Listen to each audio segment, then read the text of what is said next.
दोस्तों, आज मैं आपको बच्चा संभालो बहू रानी कहानी सुना रही हूँ।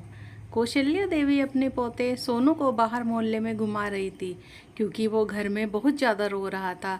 इसलिए कौशल्या अपने पोते सोनू को घर से बाहर ले आई थी। सोनू के रोने की आवाज़ गली के हर घर में जा रही थी और तभी एक पड़ोसन बाहर निकल कर आई।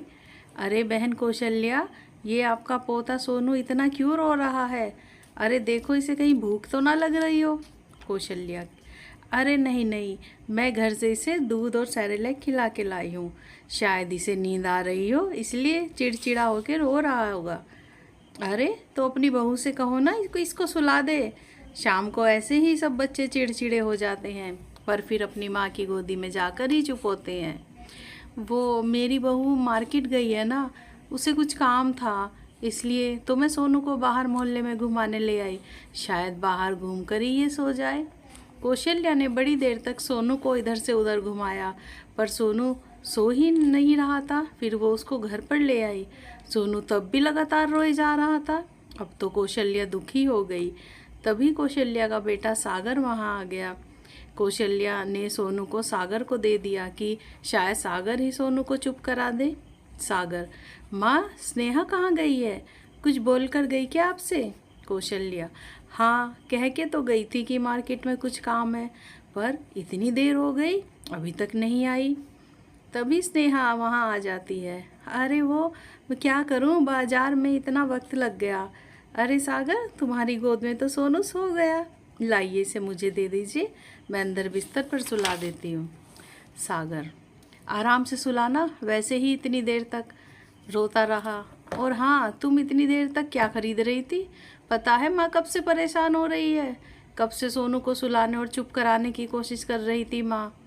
अरे वो मेरी एक बचपन की फ्रेंड मिल गई थी, फिर हम एक कॉफ़ी शॉप में बैठ गए, बस वहीं पुरानी पुरानी बातें याद करते रहे और टाइम का पता ही नहीं चला, इसी कारण मैं लेट हो गई।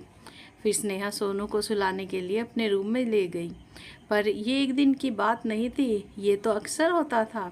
सोनू को पर वो ज़्यादा ध्यान नहीं देती थी, बस अपनी सासू माँ के भरोसे ही उसे छोड़े रखती थी। इस कारण सास बहू में अक्सर बहस भी हो जाती थी।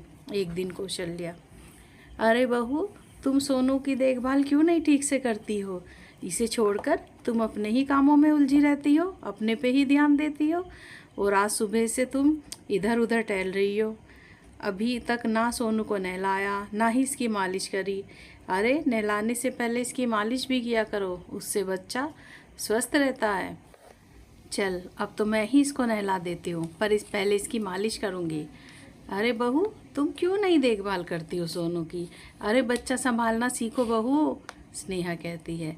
माँ जी, आप जब देखो मुझे कुछ ना कुछ सुनाती ही रहती हो, इसके कारण तो मैं अपने पर बिल्कुल ध्यान नहीं दे पा रही हूँ। सारा ध्यान सोनू पर ही रहता है मेरा, और मैं ही तो संभालती हूँ सोनू को। अब और कितना क्या करूँ? थोड़ी देर में मैं इसे नहला दूँगी, बस आप अपना काम निपट कर लो और मैं भी अपना काम निपटा लूँ। फिर कौशल्या अपने कमरे में चली गई। उसने सोचा कि अब तो बहू सोनू को नहला ही देगी, पर शाम तक भी स्नेहा ने सोनू को नहीं नहलाया। अगले दिन भी सोनू खूब रो रहा था। सागर कहता है, अरे मुझे दे दो, मैं इसे थोड़ा सा बाहर घुमा लाता हूँ, शायद चुप हो जाए। सागर सोनू को बाहर घुमाने ले गया, पर फिर भी सोनू चुप होने का नाम ही नहीं ले रहा था। वो लगातार रोए जा रहा था। कौशल्या कहती है, ला सागर, इसे मुझे दे। कौशल्या: अले अले अले मेरा बेटा, बेटा कहीं दर्द वर्द तो नहीं हो रहा? इतना क्यों रो रहा है? स्नेहा: माँ जी, ये तो चुप ही नहीं हो रहा है, क्यों ना हम इसे डॉक्टर को दिखा दे। कौशल्या: अरे रुक तू, ये बता इसको कब से नहीं नहलाया? कल नहलाया था या नहीं? स्नेहा: वो माँ जी, कल तो मैं इसको नहलाना भूल गई, पर 5 दिन से सोनू को नहीं नहलाया। कौशल्या: कितनी लापरवाह है तू बहू। अरे कल तो मैं इसे अच्छा खासा नहला रही थी, पर तूने ना तो इसे खुद नहलाया और ना ही मुझे नहलाने दिया। अरे रोएगा नहीं तो क्या करेगा?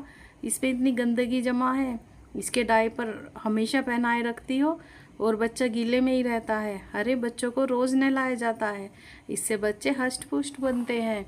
अब मैं इसे नहलाती हूँ, तू ऐसा कर, मुझे तेल ला के दे, पहले मैं इसकी मालिश कर दूँ, फिर मैं इसको नहलाऊंगी। फिर कौशल्या ने सोनू की मालिश की और उसको हल्के गर्म पानी से नहलाया और पाउडर लगाकर हल्के सूती कपड़े पहना दिए। फिर सोनू एकदम चुप हो गया और गहरी नींद में सो भी गया, जैसे कि उसे बड़ा सुकून मिला हो। कौशल्या, देखा बहू, बच्चों को नहला दो तो उन्हें सुकून मिलता है। अरे गंदगी में रखने से उनमें इन्फेक्शन होने का डर बना रहता है। देख अब चैन से सो रहा है। अब तो ये 3-4 घंटे आराम से सोएगा, तब तक तुम अपने काम भी निपटा लो। अरे हमारे समय में तो ऐसा ही करते थे, बच्चे की मालिश करके उनको नहला कर दूध पिलाकर सुला देते थे और फिर हम अपने काम निपटा लेते थे। पहले काम भी इतना ज़्यादा होता था, सारा परिवार एक साथ जो रहता था। पर आज का तो काम का कोई बोझ ही नहीं है और तुमसे एक ही बच्चा है, वो भी नहीं संभला जाता। मुझे माफ़ कर दो माँ जी, आज के बाद से ऐसा नहीं होगा। मैं अपने बच्चे का पूरा पूरा ध्यान रखूँगी। सारी गलती मेरी ही थी जो मैंने इसे गंदगी में रखा। आपने मेरी आंखें खोल दी है माँ जी। अब देखना मैं कैसे सोनू की देखभाल करती हूँ और कैसे इसे नहला धुला कर तैयार रखती हूँ। अब से आपको कोई शिकायत नहीं होगी। उसके बाद से स्नेहा सोनू को रोज़ ही नहलाती थी, पर नहलाने से पहले मालिश भी ज़रूर करती थी और अच्छे से बच्चे का अपने ध्यान रख रही थी। दोस्तों, अगर आपको ये कहानी पसंद आई हो तो like, share, comments and subscribe ज़रूर करें। Thanks for watching.